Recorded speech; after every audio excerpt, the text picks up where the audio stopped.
chaque époque, dans chaque génération, à divers endroits de la terre, Dieu a suscité, suscite et suscitera encore des hommes et des femmes pour proclamer et rappeler à l'humanité ses exigences avant la fin de toute chose.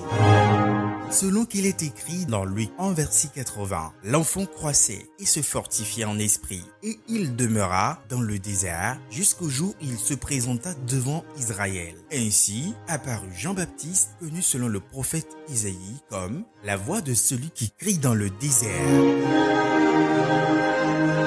Après lui, l'apôtre Jean fut connu comme le disciple que Jésus aimait le plus. Et plus tard, il fut surnommé le voyant de Patmos à cause de ses révélations apocalyptiques.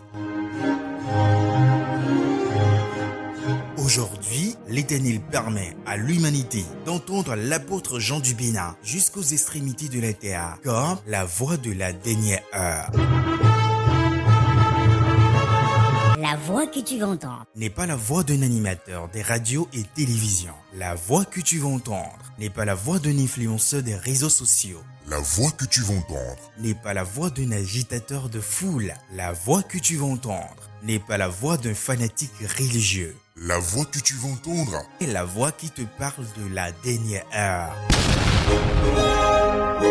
Que tu sois président, ministre, député, juge, savant, chef des armées, chef religieux, riche ou pauvre, quel que soit ton rang et ta classe sociale, tu demeures un humain. C'est pour cette raison que tu dois écouter la voix de la dernière heure.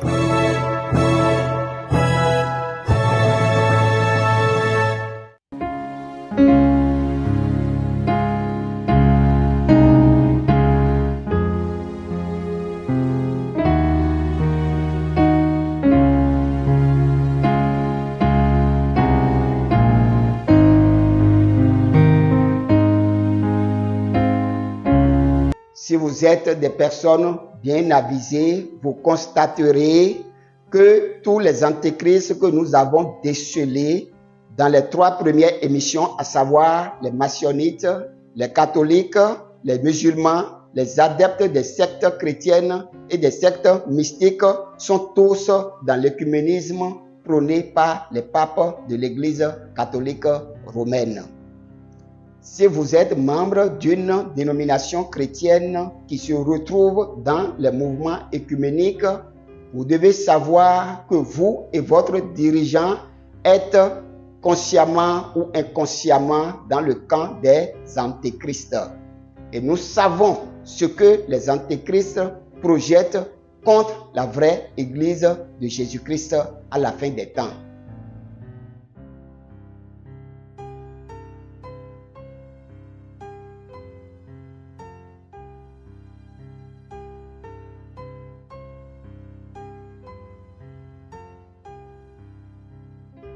Je proclame la paix sur votre maison. Je suis l'apôtre Jean du Bénin, mandaté par le Sauveur Seigneur Jésus-Christ pour vous aider à comprendre la vérité avant qu'il ne soit trop tard.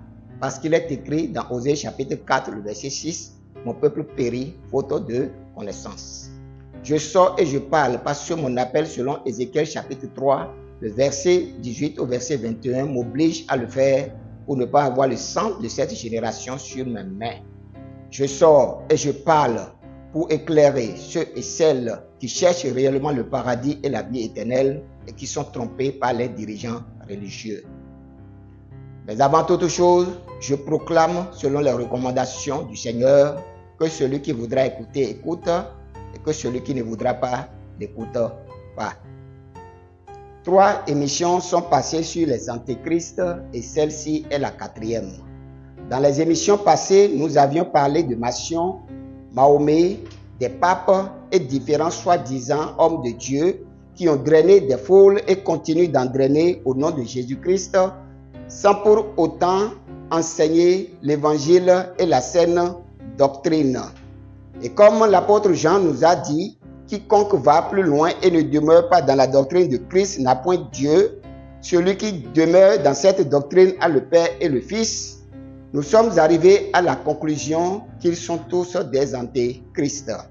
À travers mes émissions, les gens croiront que je critique la foi des autres et que je leur jette la pierre. Mais ce n'est pas le cas. L'apôtre Paul, parlant de charité, c'est-à-dire l'amour du prochain, déclare dans 1 Corinthiens chapitre 13, le verset 6, 8 à 10. Elle ne se réjouit point de l'injustice, mais elle se réjouit de la vérité. La charité ne périt jamais. Les prophéties prendront fin, les langues cesseront, la connaissance disparaîtra, car nous connaissons en partie et nous prophétisons en partie. Mais quand ce qui est parfait sera venu, ce qui est partiel disparaîtra. C'est pour vous dire que si vous avez de l'amour du prochain, vous devez dire la vérité à tout le monde. Nous sommes l'humanité et le salut de Dieu en Jésus-Christ est pour l'humanité et non pour les anges et les démons. C'est pour ces raisons que je parle aux humains. Au sujet de la foi, le Seigneur Jésus a bien déclaré dans Jean chapitre 4, le verset 23. Mais l'heure vient, et elle est déjà venue, où les vrais adorateurs adoreront le Père en esprit et en vérité, car ce sont là les adorateurs que le Père demande. Oui, l'heure vient, et elle est déjà venue, où les vrais adorateurs adoreront le Père en esprit et en vérité. Et le même Seigneur a clamé dans Jean chapitre 14, verset 6. Je suis le chemin, la vérité et la vie. Nul ne vient au Père que par moi. Si quelqu'un croit connaître une autre vérité que ce que le Christ et ses premiers apôtres nous ont laissé par écrit dans la Bible, il se trompe. Car l'apôtre Paul a dit dans 1 Timothée chapitre 6, le verset 3 à 5. Si quelqu'un enseigne de fausses doctrines et ne s'attache pas aux saines paroles de notre Seigneur Jésus-Christ et à la doctrine qui est selon la piété, il est enflé d'orgueil, il ne sait rien. Et il a la maladie des questions oiseuses et des disputes de mots. D'où naissent l'envie, les querelles, les calomnies, les mauvais soupçons, les vaines discussions d'hommes corrompus d'entendement, privés de la vérité et croyant que la piété est une source de gain. Si quelqu'un croit que n'importe quelle foi peut lui ouvrir les portes du paradis et lui permettre d'avoir la vie éternelle, il se trompe parce qu'il est bien écrit dans Éphésiens chapitre 4, le verset 4 à 6. Il y a un seul corps et un seul esprit, comme aussi vous avez été appelés à une seule espérance par votre vocation. Il y a un seul Seigneur, une seule foi, un seul baptême, un seul Dieu et Père de tous, qui est au-dedans de tous et parmi tous et en tous. Dans ce cas, l'adage qui dit à chacun sa foi perdra ceux qui y croient. Et la sourate 109 qui parle des infidèles perdra les musulmans qui la récitent quotidiennement parce que Mahomet ne reviendra pas. Au contraire, c'est Jésus-Christ qui revient juger les vivants et les morts. Pour vous dire que la seule foi qui sauve de la damnation est exprimée dans Romains chapitre 10, le verset 17 en ces mots. Ainsi, la foi vient de ce qu'on entend, et ce qu'on entend vient de la parole de Christ. Il est clair comme l'eau de roche que n'importe quelle foi ne peut vous sauver de la damnation. Il est bien écrit dans Actes chapitre 4, le verset 11 à 12, ceci. Jésus est la pierre rejetée par vous qui bâtissez, et qui est devenue la principale de l'angle. Il n'y a de salut en aucun autre, car il n'y a sous le ciel aucun autre nom qui a été donné parmi les hommes par lequel nous devions être sauvés.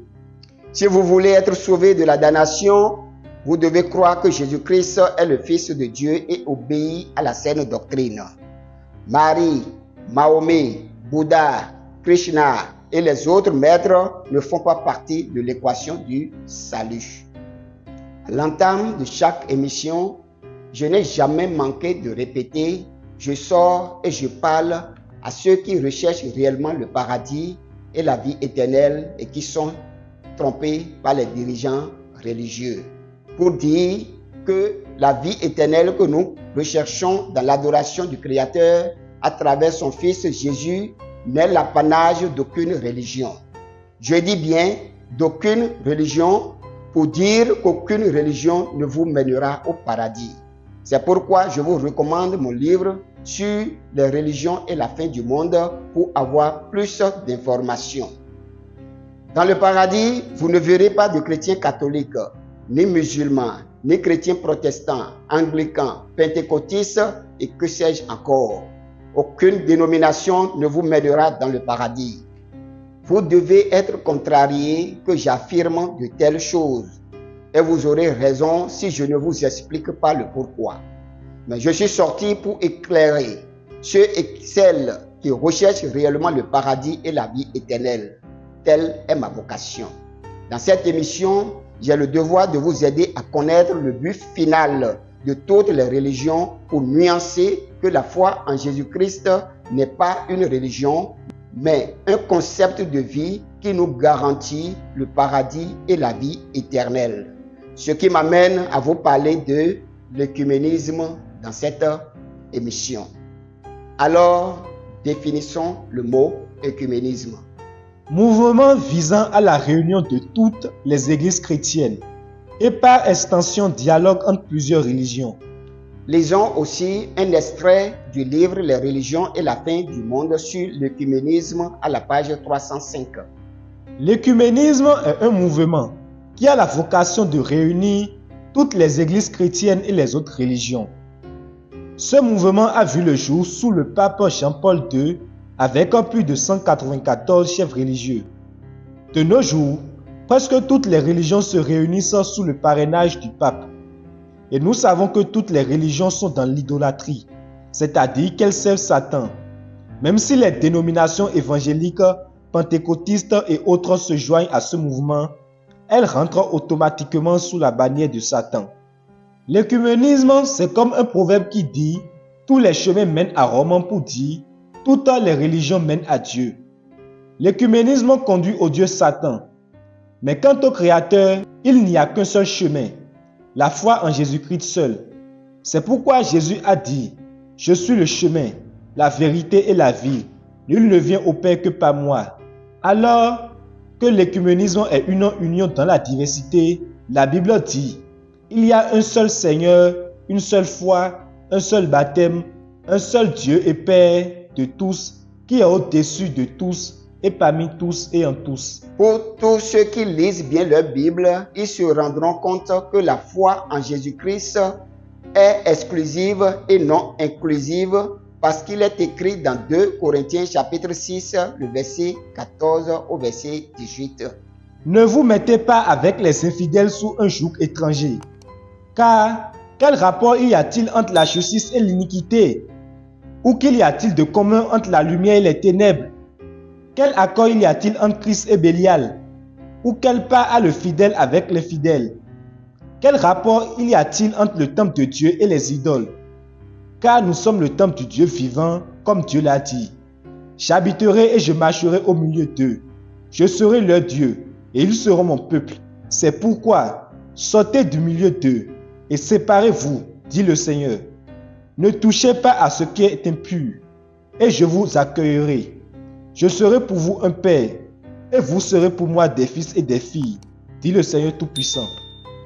Vous venez d'entendre comme moi qu'il n'y a pas de commun entre la lumière et les ténèbres. Il n'y a pas de commun entre le fidèle et l'infidèle. Il n'y a pas d'accord entre Christ et Bélial. C'est pourquoi l'apôtre Jean disait au sujet des antéchrists dans 1 Jean chapitre 2, le verset 19, « Ils sont sortis du milieu de nous, mais ils n'étaient pas des nôtres. Car s'ils eussent été des nôtres, ils seraient demeurés avec nous. Mais cela est arrivé afin qu'il fût manifeste que tous ne sont pas des nôtres. » Étant donné que les maçonnites, les catholiques, les musulmans et tous ceux des sectes chrétiennes et mystiques sont des antéchrists, nous pouvons affirmer sans embâche que les vrais disciples de Jésus-Christ, qui constituent l'Église véritable du Christ, n'ont rien en commun avec les antéchrists. Par conséquent, l'ordre formel du Seigneur qui dit « Sortez du milieu d'eux et séparez-vous » s'applique à tous ceux qui sont de véritables disciples de Jésus attachés au vrai évangile et à la saine doctrine de se séparer des faux chrétiens et des faux cultes. Pour dire que nous n'avons aucune réunion, aucune association avec les antéchrists. Cependant, les chrétiens protestants, pentecôtistes, et autres sont membres des mouvements œcuméniques. J'ai déjà parlé de l'antéchrist avant de commencer à parler des antéchrists. Or, nous savons que l'antéchrist est l'incarnation du diable qui veut régner sur le monde en tant que Dieu. Et avant qu'il apparaisse, ses adeptes font tout pour amener le monde entier à adopter un gouvernement mondial, une monnaie unique et une religion unique. Pour y parvenir, ils ont introduit dans notre vocabulaire les mots comme globalisation, mondialisation ou le nouvel ordre mondial. Vous devez chercher à mieux comprendre ces choses en lisant mon livre sur les religions et la fin du monde. Je vous disais dans une émission passée sur le calme avant la tempête que le monde sera bientôt divisé en deux camps. Il n'y aura pas de milieu, ni de personnes neutres. Les vrais enfants de Dieu qui sont les enfants de la lumière seront face aux enfants des ténèbres qui sont les enfants du diable. Tous les adeptes des sectes chrétiennes, mystiques et d'autres cultes qui servent le diable se regrouperont dans une religion qui prône l'amour, c'est-à-dire la tolérance religieuse. L'œcuménisme enseigne qu'au nom de l'amour, il faut s'accepter et reconnaître à chacun le droit d'adorer Dieu comme il l'entend. Autrement dit, la foi en Dieu devient inclusive et non exclusive, pour dire que toutes les religions mèneront au paradis. Cet amour dont parlent les adeptes de l'œcuménisme les maintient dans le péché, contrairement à l'amour de Dieu défini par l'apôtre Jean dans 1 Jean chapitre 5, le verset 3. Car l'amour de Dieu consiste à garder ses commandements, et ses commandements ne sont pas pénibles. L'œcuménisme, qui n'est d'autre qu'une union dans la diversité, prêche une foi de compromission, une révolte contre la loi de Dieu, parce que les gens ne se réunissent pas pour obéir à Dieu, mais pour suivre les penchants de leur cœur. Voilà l'erreur et le piège qui conduiront des milliards d'âmes dans les temps de feu et de soufre. Ce n'est pas pour rien que le pape Jean-Paul II a organisé les premières réunions interreligieuses d'Assise en 1986. Il était l'un des piliers du nouvel ordre mondial dirigé par l'élite satanique qui prépare l'avènement de l'Antéchrist, l'homme du péché, le fils de la perdition. Si vous ne le savez pas, l'œcuménisme est la branche religieuse du nouvel ordre mondial dont la vision est de séduire ou combattre l'Église véritable de Jésus de façon directe ou indirecte pour la soumettre à Satan. Le piège de l'œcuménisme est un piège subtil.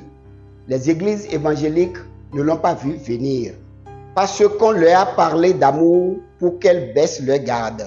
Et petit à petit, elles ont commencé à accepter des compromis doctrinaux qui les ont écartés du vrai évangile et de la saine doctrine.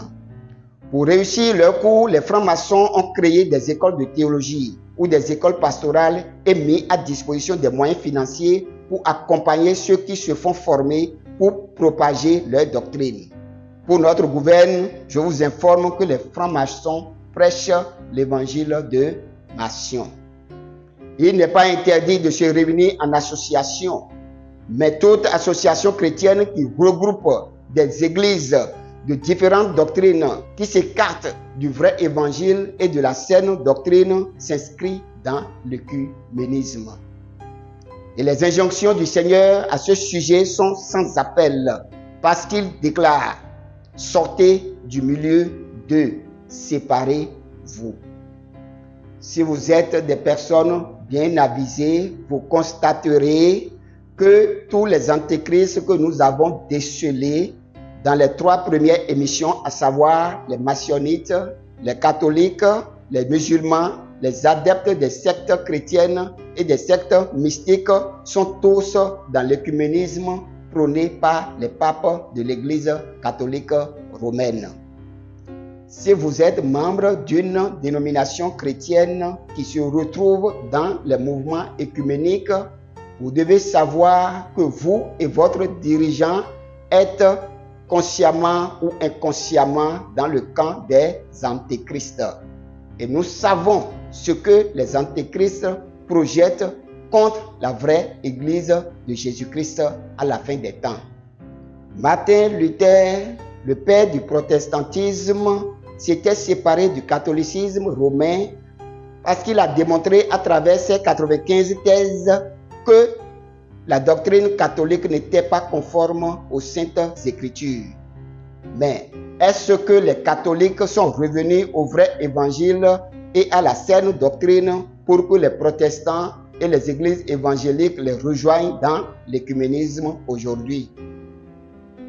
Tous les chemins mènent à Rome, mais toutes les foi et toutes les doctrines ne mèneront pas au paradis. L'apôtre Paul a bien déclaré dans 1 Corinthiens chapitre 15, le verset 1 au verset 2. Je vous rappelle, frères, l'évangile que je vous ai annoncé, que vous avez reçu, dans lequel vous avez persévéré et par lequel vous êtes sauvés, si vous le retenez tel que je vous l'ai annoncé, autrement, vous auriez cru en vain. Vous venez d'entendre comme moi ce que l'apôtre Paul a dit. Si vous ne retenez pas l'évangile tel qu'il est prêché dans la Bible, votre foi est vaine. Ce n'est pas en suivant les prêtres, les pasteurs, les prophètes, ce n'est pas en suivant tel ou tel dirigeant religieux que vous aurez accès au paradis de Dieu.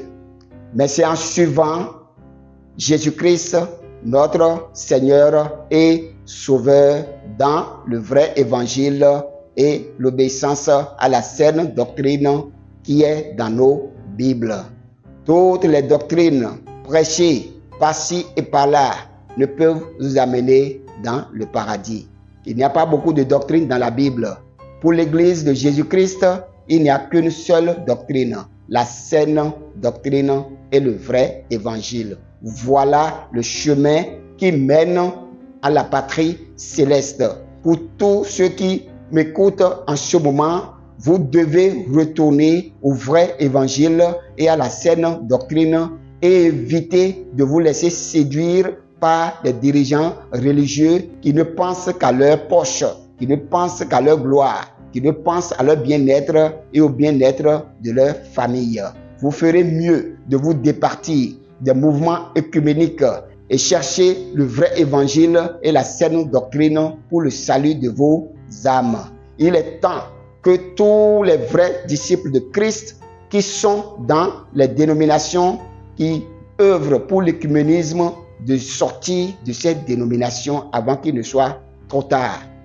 Il est bien clair que le monde sera divisé en deux camps à la fin des temps. Et les vrais disciples de Christ se retrouveront dans le camp des enfants de la lumière face aux faux chrétiens et adeptes des cultes sataniques qui se retrouveront dans le camp du malin. Les églises évangéliques sont regroupées dans telle association ou dans telle association. Le drame est qu'elles abandonnent le vrai évangile et la saine doctrine pour se réunir dans la diversité.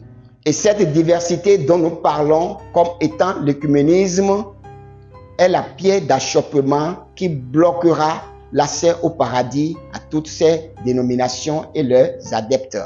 Vous ferez mieux de chercher à comprendre le chemin qui mène à la patrie céleste, qui n'est rien d'autre que le vrai évangile et l'obéissance à la saine doctrine.